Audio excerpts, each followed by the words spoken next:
to this evening, which is to introduce a new project.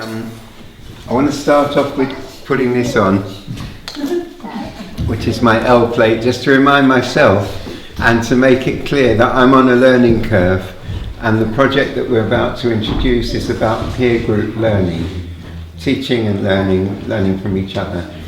So anything I say it's to do with my personal experience, my opinion just up till now, and hopefully it can be improved on by other people and by experience. So I'll take this off for comfort, but imagine that I'm still wearing the L plates, learner plates.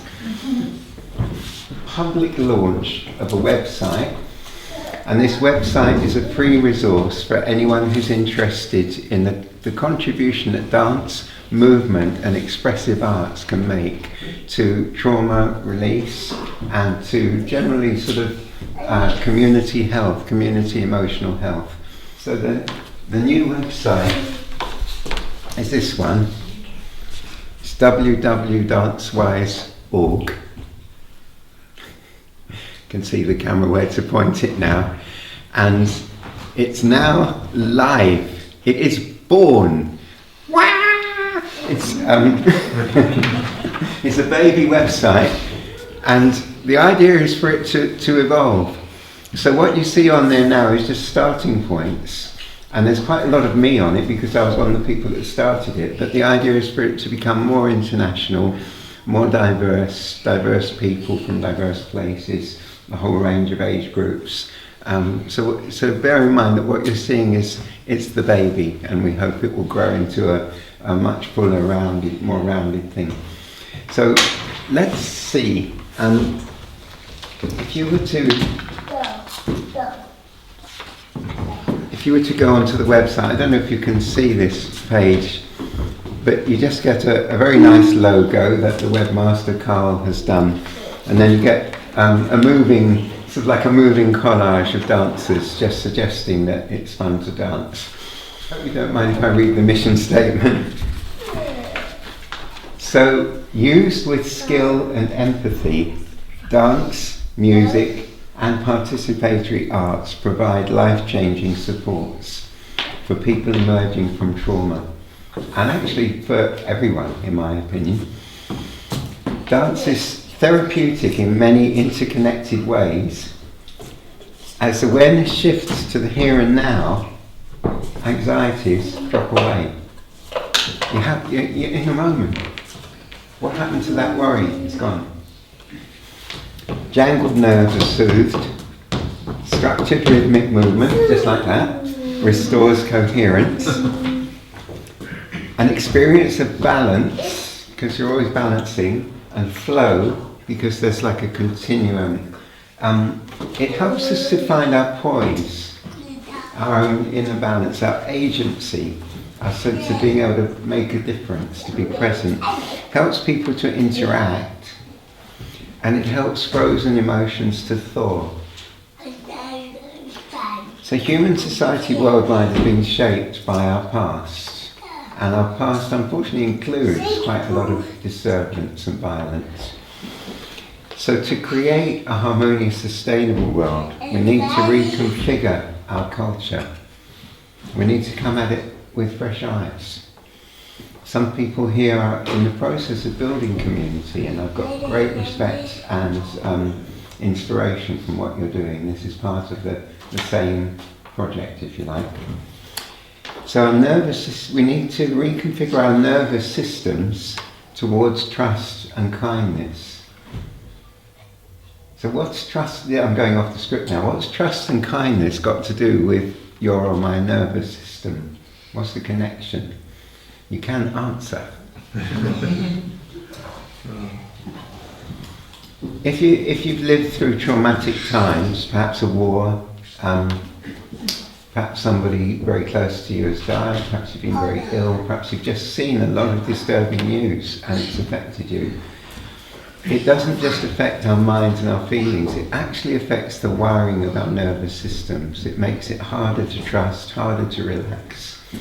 And if you amplify that in the whole of society, let's say the way that people were feeling right in the heart of COVID, then what you get is a lot of people feeling mistrust, feeling anxiety, finding it very hard to connect, finding it hard to relax and sleep.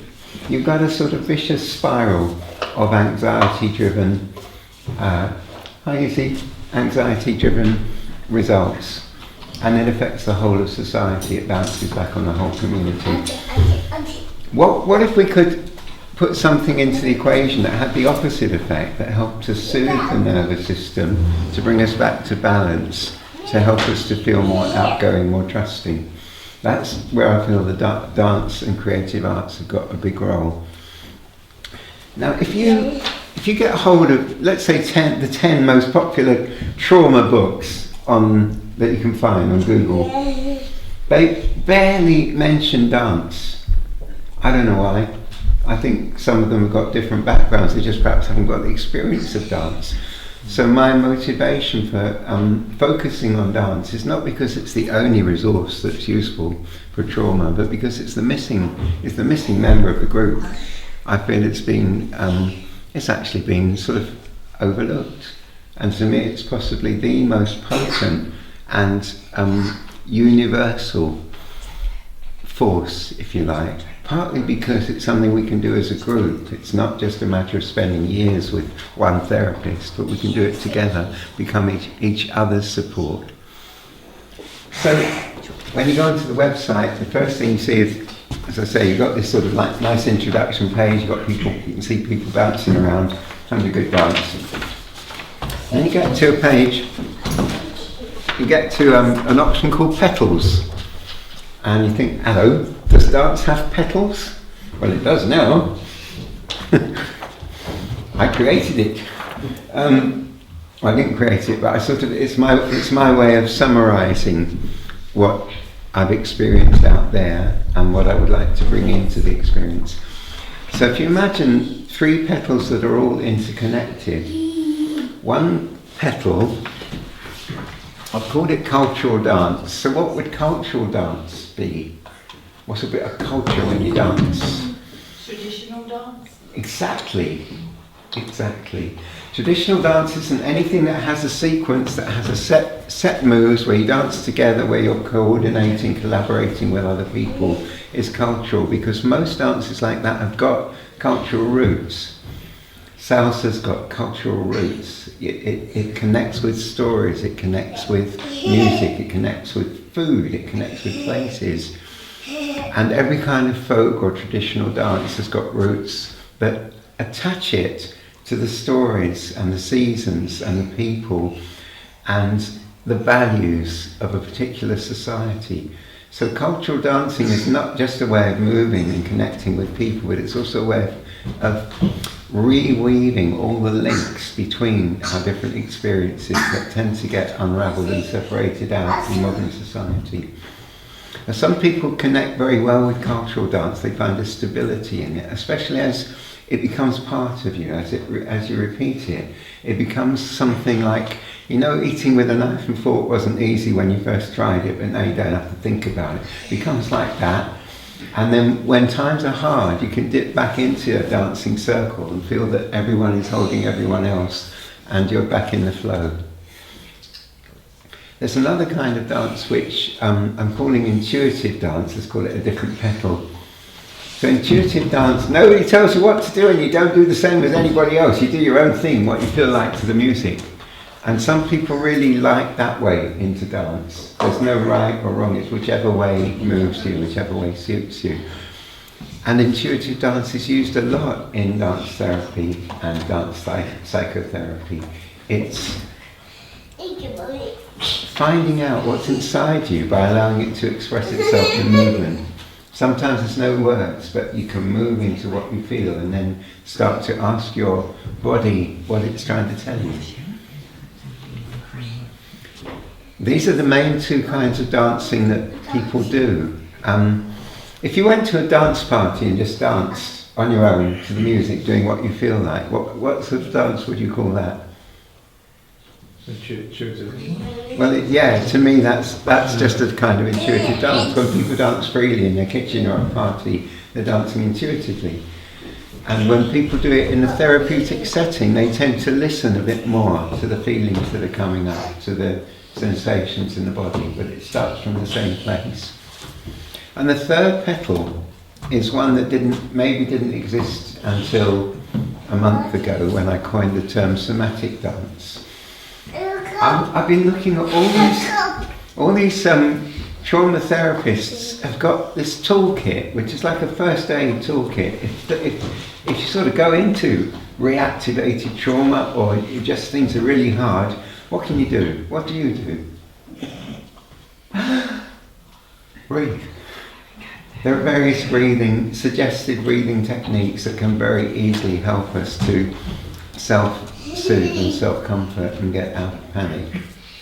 The most popular one that I've discovered, which is, I've never heard of a double breath, but you take a double breath in and a slow breath out. And we're going to let's try it now. Just do 3 of them and see if you feel any different. It's better apparently to breathe through your nose in terms of results. So double breath in is just like, if I do it through my mouth it will be, but do it through your nose if you want to.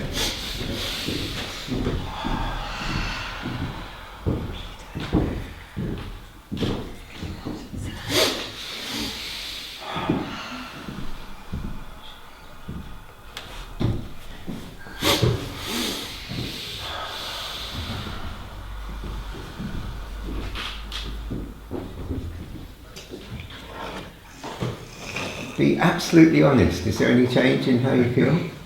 Yeah. Okay, there is. Yeah. You get the prize. There was a general hesitancy, but normally it would be more than 3 breaths to feel the benefit. Probably about 10. And if you can't sleep, that might be enough to get you off to sleep. So somatic dance is taking any one of these somatic support techniques. Tapping is another one that some people find very helpful.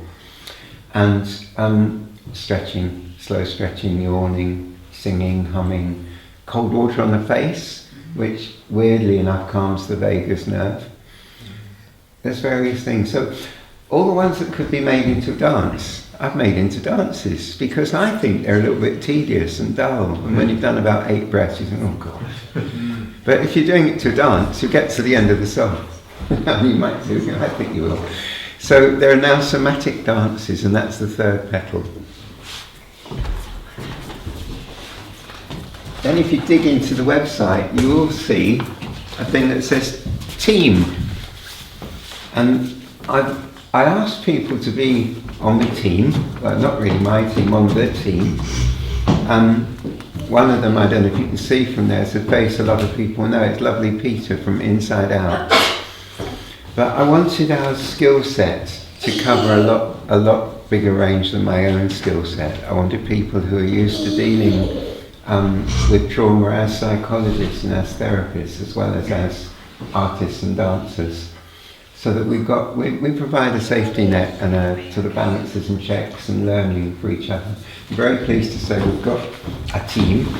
The ones that you'll see on the website are the ones that are the most highly qualified, because I thought it would help give us credibility. There's actually a lot more. A lot of other people said we'd like to team up with you, so we've got quite a big team, and it's open.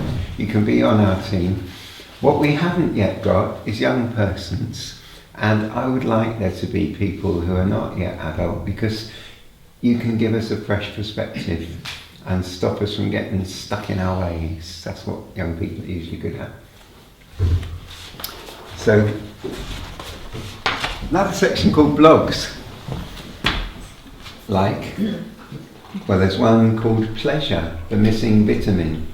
And when I ran it by Venetia, she said, why don't we call it Vitamin P? I thought that's a really cool idea. So it's all about vitamin P. It's another thing that is generally rather missing from all the trauma therapy, what would you say, like workshops, seminars, talks. They get you to the point of not feeling pain. But it seems to me that actually leaning into pleasure is a huge part of our life. We can't feel pleasure all the time. Life is always up and down. But if our only aim is to get back to normal, I feel that we've only got half the coin. So this is about pleasure, the missing vitamin in trauma therapy. And there's other blogs that are there to kind of introduce some original ideas and challenges in a way, because there are some wonderful therapists out there. I've got huge admiration and respect for them. They're breaking a lot of ground in terms of the embodied aspect of trauma, understanding how it affects us, our biology, our tummies, our brains. And a lot of them have got a really good science background, but haven't necessarily got the arts background. They possibly don't think much in terms of pleasure, music, dance.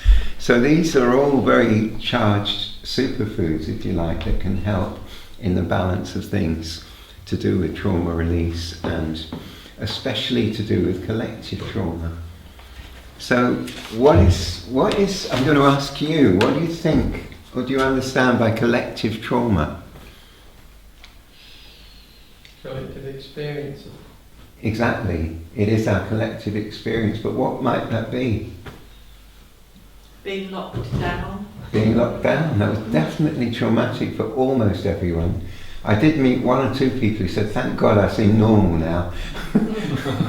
But they were only a few, and a lot of people like me actually felt really sort of, I never knew how much I missed that community experience of dancing, how much I valued it, until I didn't have it. Yeah.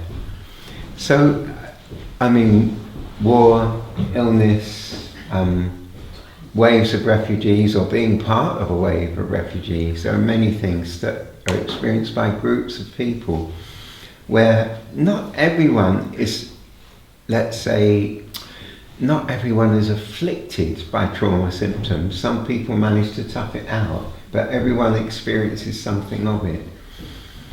And one of the things about trauma that is interesting is that the same experience will affect each person differently, and some people do seem on the surface to be able to plough through it, but I think it's very likely that there will be echoes somewhere of those difficult experiences.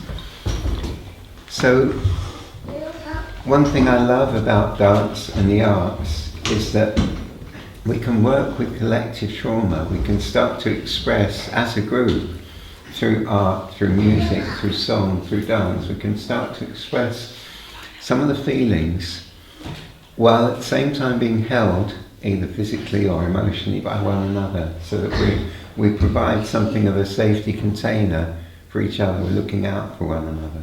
At any given time, someone might need a little emotional support, and someone might actually feel more empowered by being there to give it, because that is part of our empowerment as well.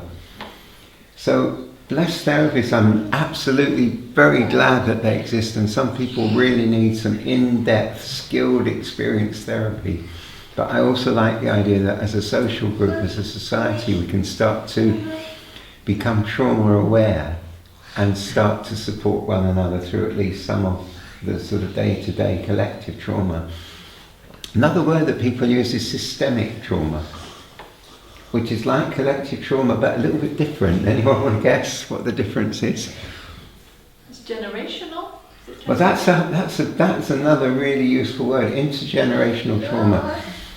My father's mum, when she was about 8, had to barely escape with her life from Belarus. And I always thought that was her story and wasn't part of my story. But when I look back at some of my struggles in life, I think there may well have been an intergenerational effect, and there's more and more suggestive evidence that it does, that something can be transmitted. And the theory is that this is to do with, I might ask Adrian whether I'm talking sense or not, because he knows more about it than me. This is to do with the fact that genes are not as fixed as we used to think they are, because the ones that are switched on and off, as it were, vary according to our experience in the world. And if we have some shocking experiences, certain genes are altered. It's not that our genetic code is altered, but the ones that are active in the front of the frame are altered, because it's a kind of selection process. And apparently some of that can be transmitted intergenerationally. And what I haven't heard research, but I think it's just as likely that positive patterns can be transmitted if we can create a positive wave of trust and mutual help. Presumably that will be as transmissible as anxiety. Let's hope. Systemic trauma. Supposing you're in the army and almost everyone is bossed about by someone, and you feel very much of the time that you're not, you don't have autonomy, that your power, your autonomy doesn't exist. You have to be like a cog in a machine. For some people, not for everyone because we're all different, for some people that is traumatizing, and it's built into the system. You could call it systemic trauma. Some people say that the whole of society, the way that we now have it with our school system, have to sit still and do what you're told a lot of the time, is a kind of system that traumatizes. It's systemic trauma. And not many people come out of it unaffected. So again, we're looking for other ways of viewing it, and the role that dance and creative arts can play in that. So I've done a lot of talking now. It's time before that to tell you about another blog. I had fun writing a blog about Kali. Does anyone know who Kali is? Yeah. Who? She's the Indian goddess of it's kind of like death and destruction, isn't it? Yeah. Yeah. Quite scary. So she's the god that destroys the universe in order to recreate it, or the goddess. And it's a very interesting one. So I've put a blog about that because there's so much in the trauma therapy world about protecting ourselves from disturbing experience. So what do we do with the fact that the universe is very dramatic and some of what it does is explosive? And is there a positive way of framing that? Got 2 minutes now. So there's a positive way of framing that so that we can actually become more resilient and see how it serves us, maybe as a kind of compost almost. I don't know if the word bless rings with you, but just to give this project your positive energy, to sort of register that this is an idea into action being born into the world, and I always find that as an exciting moment.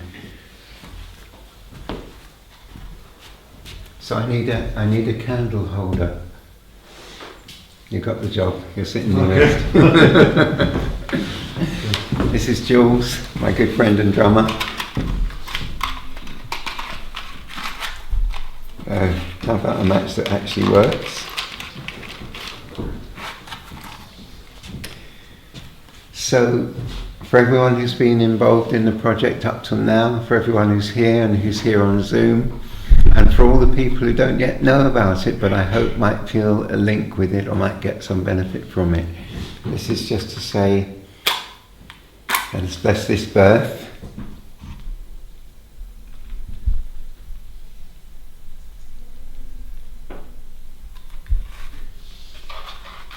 Just put that down.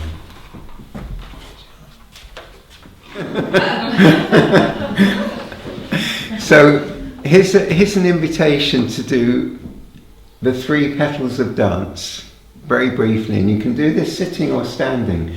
Some dances you don't need to stand for. For example, the hand jive. So John knows the hand jive because we both go to a group on Thursdays when we can. It's a group at the Caribou Centre, and it's one of the favourite dances that they do there. So in the hand jive, I won't show you the moves because it's just a matter of copying them. And if you don't feel like copying, you can do your own, make up your own.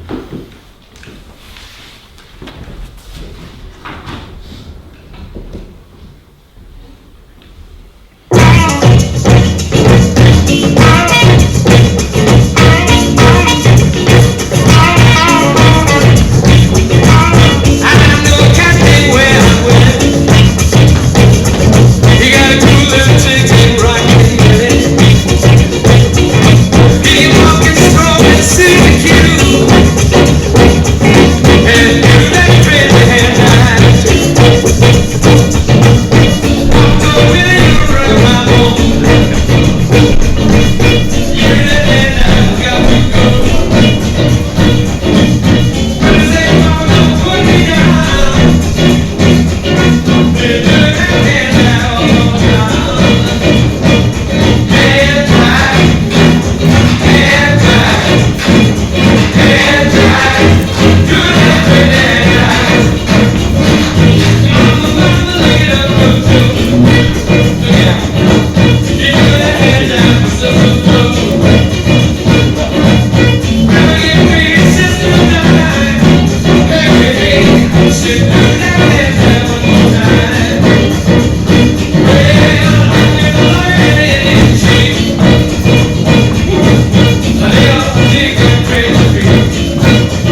it's nice standing, isn't it? Because you get a bit of body movement into it. But if you've ever got a chance to dance with people, and some of them are in wheelchairs or for whatever reason don't feel like standing, maybe in a packed audience, it's a really good dance to do, and you can do it to any music, and you can make up any moves. I had some really silly ones. I'm trying to remember them now. Like you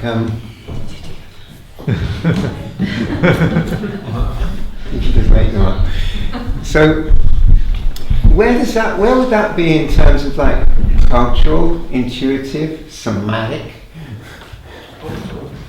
I agree, John. It's cultural because we don't have to, but we're mostly doing the same moves. There's a feeling of like coordination in that one. So intuitive dance.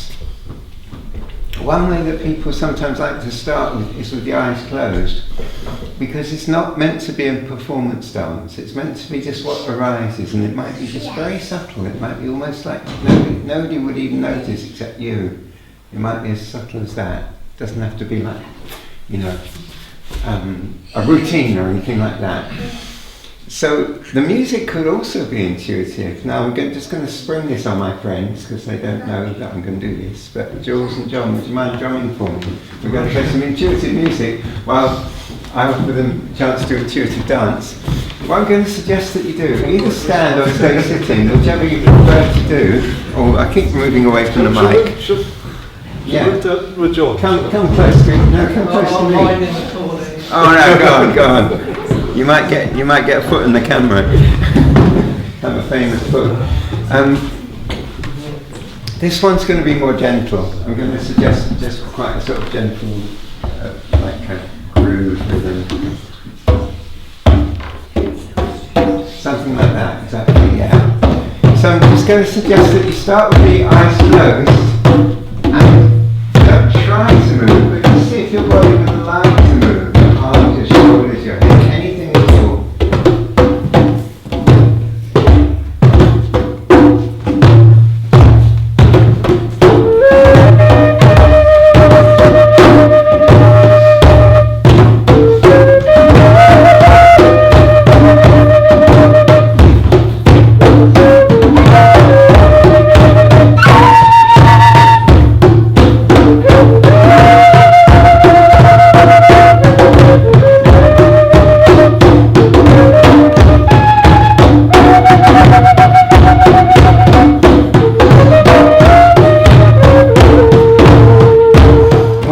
Things about coming at things intuitively is it will never be the same twice. It never gets boring, and you never know what's going to happen. So if life ever starts to seem a bit jaded, like one day's the same as the other, here's the cure. Play music without planning it, dance without planning it, and you're in the moment. So what would a somatic dance look like? Well, there might be breathing in time to the music, there might be tapping, as I was suggesting, there might be the sort of movements that children and adults do when we self-soothe and comfort, rocking and swaying and generally slowing down. You see also sometimes rabbis and priests do this as well. I think there's a lot of comforting and soothing in some of the old religious ways. It's intended to be a peer group learning adventure, and hopefully we won't stop learning. We won't think to the point where, we got it all down pat. We'll just keep learning because that's the fun of it. So the owl is our wisdom, the owl plate is our learning curve. It'll be fairly easy. Dancewise.org. When you go onto the website, one of the first things you'll see is it says TV, but it's not your usual TV programs. These are the main things are interviews with different people who. When you go onto the website and it says TV, have a look at the interviews. There's a lot of really interesting people who are dedicated in their own way to teaching dance in a therapeutic setting. Berenice, for example, has taught dances in mental hospitals with people who are supposed to be very severely disabled through their challenges, and she was told that she would never be able to teach. It was cultural dance, it was circle dancing. She was taught. She was warned that she'd never get them all joining in, and it would be chaos. But within 2 or 3 weeks, all the staff started coming to the sessions because people were loving it. I think it's partly the power of music to soothe and harmonise. And it was partly her character and her training. But there are many interesting interviews. There's a belly dancer who includes somatic work in her belly dance work. And she very much encourages people to find it from inside. So it's not all technical, it's very much feel your way in. So when you have a chance to look at the website, go onto the TV and check out the interviews and see which ones appeal to you. And I'd be really interested to know if there's one that stands out to you that's useful or interesting. It's now time. Yeah, it is time. It's time to see if you, my friends here, and any of my friends on Zoom have got questions. And I won't be able to hear you if you're on Zoom. Maybe perhaps you could type them into the chat. If you open up your chat and type the questions, and we'll see if we can include some of them. And meanwhile, anyone like to throw anything out? Or questions or comments? It can be comments or questions. Please. Yes, so what are your projects? What plans do you have? I'm glad you asked that. Well, the obvious next step, which I want to do is, I've been waiting for this day really, I've been focused on this day. The next step is to create training for anyone that works with groups where it might be useful. So it might be dance teachers, it might be people who are facilitating the elderly, it might be people recovering from strokes, refugee communities, and we want to really cover all the bases. We want to create as much safety as possible and as many sort of, as it were, first aid understandings and techniques, so that if someone does feel activated or vulnerable, that they've got maximum support. We want to create a situation where there's at least 2 people working with a group so that one person's free to support. And we want to create a whole range of experiences that help people to get from a situation of being personally locked down to gradually, step by step, to feeling more free, more flowing, more connected with other people, more in harmony with their peacefulness. And interestingly enough, there's so much research now going on that suggests that some of our chronic problems, like chronic tummy pain, chronic tension, muscle pain, insomnia, depression, chronic anxiety, all of these may well have a trauma connection. So if we can create courses to help people work generally with trauma type echoes, trauma symptoms, they will benefit in a whole lot of ways, hopefully emotional, physical, mental health. So that's my passion now, is to get into creating courses, and with team help, because some of the people who are more qualified than me in somatic work will be feeding in their experience and skills. Is everything on the website right now, is everything free? Everything is free that's on there, except the courses that are advertised. Because if I offered them free, I'd have no way of financing the other bits. Stefan, could you repeat the question for the Zoom? Oh yes, absolutely, yes. The first question was, what are my plans now that this is launched, and I'm planning to develop courses. And the second question is everything on the website free? Well, it is, other than the courses which are advertised there. And the courses which I'm offering, I have to charge for them, because at the moment I haven't got funding for all the other projects. So I have been using my savings for this project very happily, because that's something that I really want to do. So yeah, everything is free, all the interviews are free. I don't know if we've got a donate button there, but we should have. If we haven't got, we'll put one up there. Any questions from Zoom people? Can you see anything in chat? Not yet. Okay, you're all being very good, or else you can't hear me. Stefan, is there funding available through local councils? I haven't had time to find out, and it's something I've got no experience in grant application. What I did at the very beginning was I put it out to my friends, and a lot of people were very generous, and we raised 3,000, and that covered several months of website work and this and that and the other interview work. And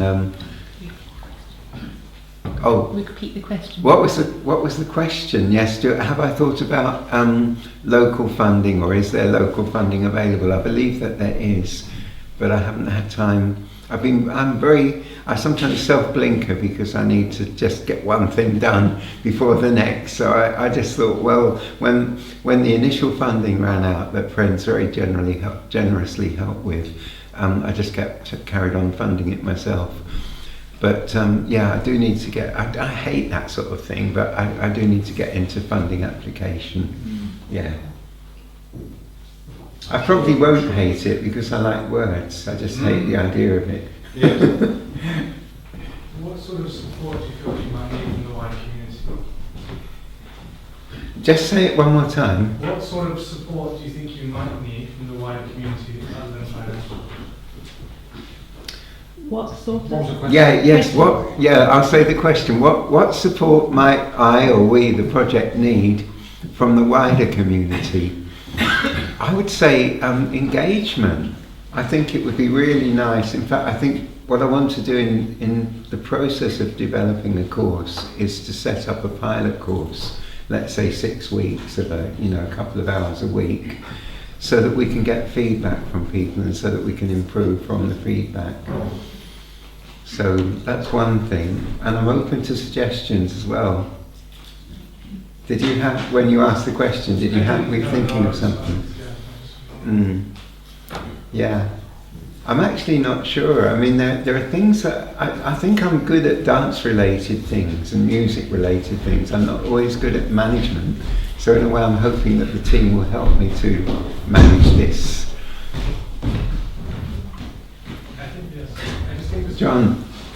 Oh. It's come across to me this evening that your intention through the dancing is to get or not get or support a dancer to de-traumatise. If that's the intention of the teachers, will the teacher and their assistants be able to facilitate any cathartic experience of a dancer? That's how are they going to hold it and support that person? That's absolutely. Because that's the intention. That's spot on, John. That's spot on. My own learning program now is absolutely about that. It's how to create the maximum safety, not only from one person's resource. I think there has to be 2 facilitators there, and they have to be very trauma aware. And aware of trauma first aid, because we can get reactivated. I've experienced it myself. So, yeah, I think I don't have all the answers as to the nuts and bolts, but it's exactly what I am interested to learn, John. That's so important. If we're inviting people to, there's always a challenge if you join a group, just entering into a group experience for a start. There has to be a lot of a safety net, and there has to be very clear permission that people self-monitor and withdraw at any point if they feel that it's intense. We're not going to say to people, push yourself. We're going to say to people, pull yourself back. You've got plenty of time. Don't push yourself out of what feels right at this moment. So, yes, that's the learning curve. Got some Zoom questions. Oh, we got some Zoom questions. One from Seeker Britain. How are people with trauma going to access the site? Hi, Mariana. Thank you for that question. Repeat it again, though. So Yeah, how are people with trauma going to find this site and access it and make use of it? Now, I need advice on this because I'm not very good at this. I know how to network with my friends. I think it's going to organically spread. I think that SICA, which is Subud International Cultural Association, will be part of the networking process. So it might just grow gently in a sort of word of mouth way, but I'd be very happy if someone who's good at media or likes to promote things could give it a boost so it can reach people who can make use of it. another one. How would you work with a multilingual, multi-faith, multicultural, diverse group of refugee individuals? Yay! That's from Charmaine. Yeah, thank you, Charmaine. How would I or we work with a multilingual, multicultural, multi-faith group of refugees? Luckily, I've had the experience of that, and the way that I look at it, it's much less of a teacher facilitator role and much more of a learner role. Talking to different individuals, possibly with translators helping out, finding out what music they like, what dance they might like, how they feel about the other groups there with them, whether they need to be in a group of that just with their own language group, or whether they're happy to be in that situation, and then take it from there. And then the wonderful thing about that is that everybody is like a surprise cracker to everybody else. You've got all these different cultures, songs, music, dance, traditions, stories. And very often if they're refugees, they may be from places which are much closer to the root culture, to the stories and the interwovenness of their culture. So actually they've got a huge amount to teach me and one another. That would be my approach. Yeah, I was going to say, would there be opportunity for people from different cultures to teach people in the group dance? Oh yes, yes. I think the facilitate. Would there be opportunities for people attending as participants to be in that role, to lead or to teach? Absolutely. I do think the facilitator's role in an intercultural group is very much more humble and less proactive than in the group where, like me, leading a circle dance day and deciding what the dances will be. It's much more of you're sort of facilitating a kind of cultural exchange, but also putting the safety in place, the safety parameters. And different cultures have very different norms about eye contact, hand contact, male and female contact. So we'd start with the most careful set of norms and then see where we go with that. Yeah, good questions. I love this. Stefan, I haven't had a chance to go through all of your website. What? Elaine said she hasn't been through all of the website yet. That's. But what I think, well, just looking at the headings, I wonder if you've got any plans to put like a resources section, with books that have helped or videos that have helped. Yeah, we should do. We should have a, shouldn't we, Venetia? Venetia's been helping me. There's a whole load. Shaping of it. Come on.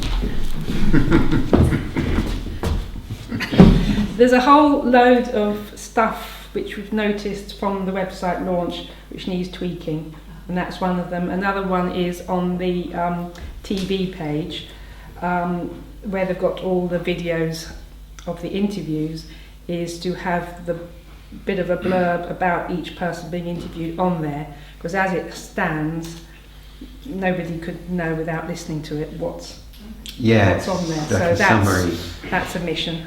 And a few other things, as you're saying, but until it was actually birthed, we couldn't quite see where the weak spots were.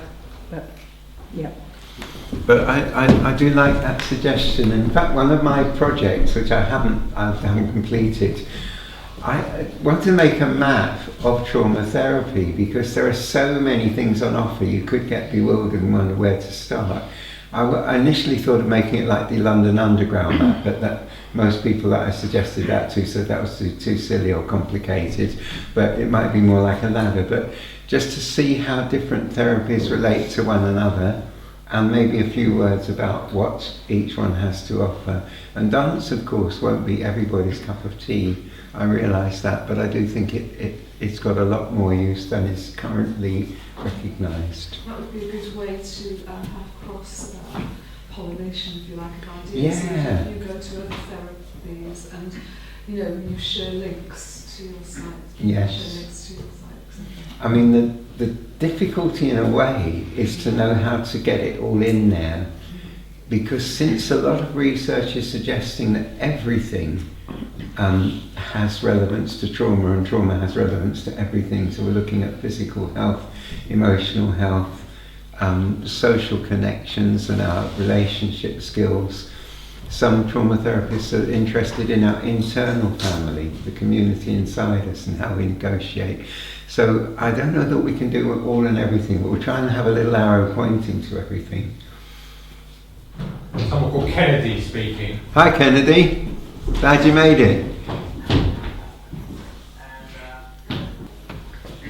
Have you considered working with charities who work with trauma. who work with people with trauma? Yes, Kennedy, yeah. I'm in touch now with our refugee organisation in Colchester, and I'm already working with Inside Out, who working not specifically with trauma, but with people who've got mental health background. And yes, I want to go more in that direction, especially when I find teammates who've got the psychological qualifications to make sure that we're well grounded. Yeah, really like to. If you've got anyone or anywhere in mind, let me know. Will do. Kennedy, by the way, for anyone's benefit, is a fantastic computer whiz. If anyone needs a computer whiz, contact Kennedy. Now, some of you have done circle dancing with me, sort of dances from Greece and Macedonia, Bulgaria, some I made up, and so on. And if you haven't, well, just imagine a line or a circle of people doing pretty much the same thing, so that you become as if you're one moving body, and after a while you almost forget that you're a person, and you become part of this great big sort of animal that has a different, well, it just feels like a very happy beastie. I want you to tell me what you think the potentially therapeutic qualities are of this kind of dancing. Being part of a community. Being part of a community. Feeling part of a whole. That sense of belonging is said to be one of the most beautiful, powerful things that in the depths of ourselves we are hungry for, to belong. And it becomes infectious. Yes, in the best possible sense. Maybe repeated. It becomes infectious in a positive sense, and to be part of the community, to feel belonging.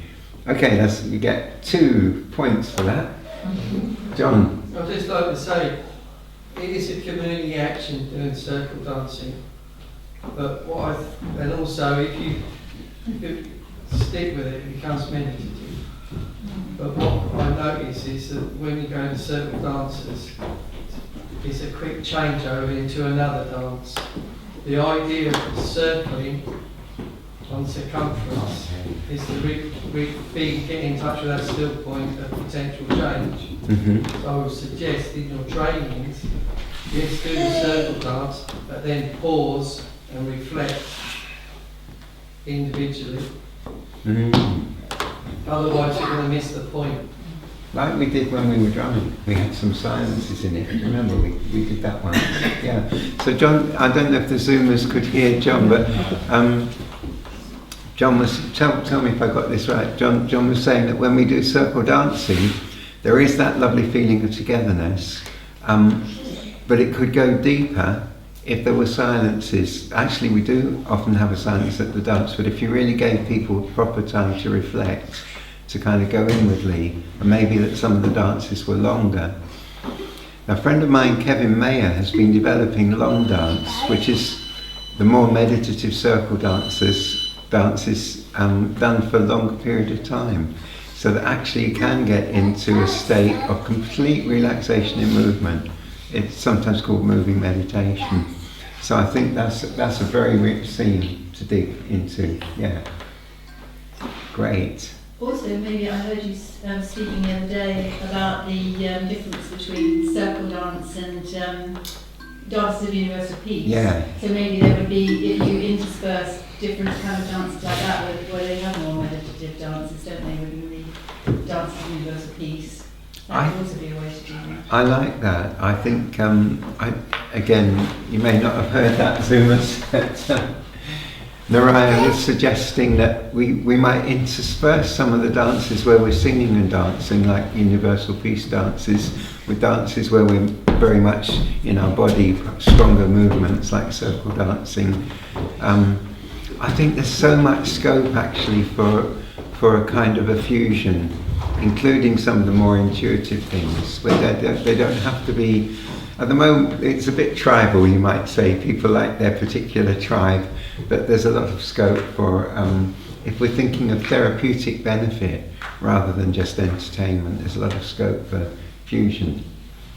It'll come through experimenting, I think. Yeah. So I want to mention a few more. The approach that I always advocate is variation friendly. Although we're learning steps, there are no wrong steps, only variations or interpretations. It gives people a lot of permission not to get into self-criticism. And actually people very often learn really good technique when the pressure's off, when they know that they don't have to get it right, but maybe they want to.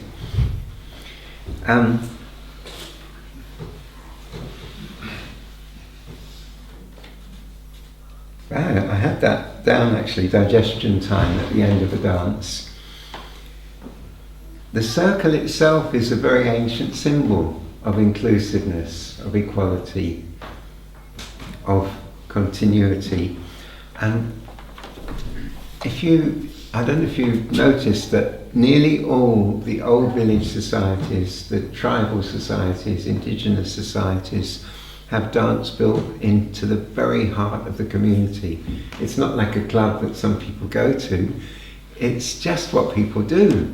If you say, do you dance? I say, what do you mean? It's like saying, do you breathe?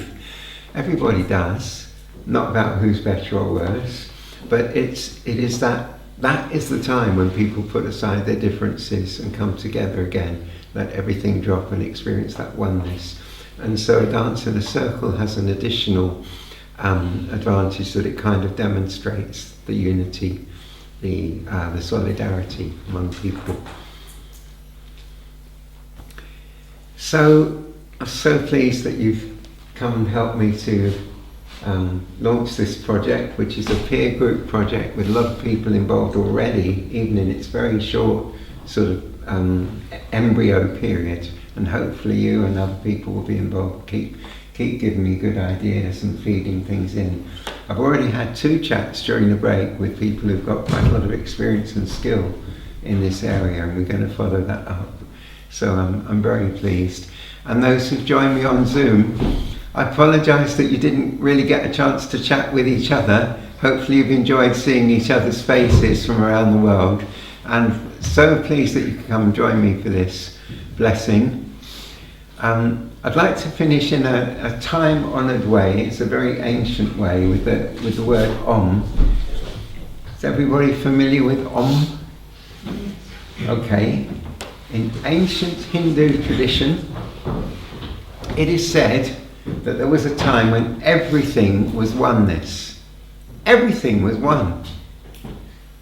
And the only thing that existed was this oneness, and if it had a sound, the nearest sound that we could make to it would be something like Om.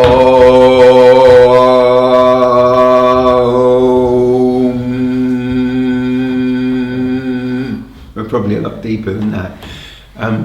So if the word Om is sort of separated up into Om, you've got that lovely sort of whole round thing. So just for because it's all vibration, we're all vibration. If we finish with 3 ohms, I will be very happy, and that will feel like we've blessed the birth. You sing it in your own way, on your own tone, you don't have to copy mine. Just take a nice deep breath and let the sound come out.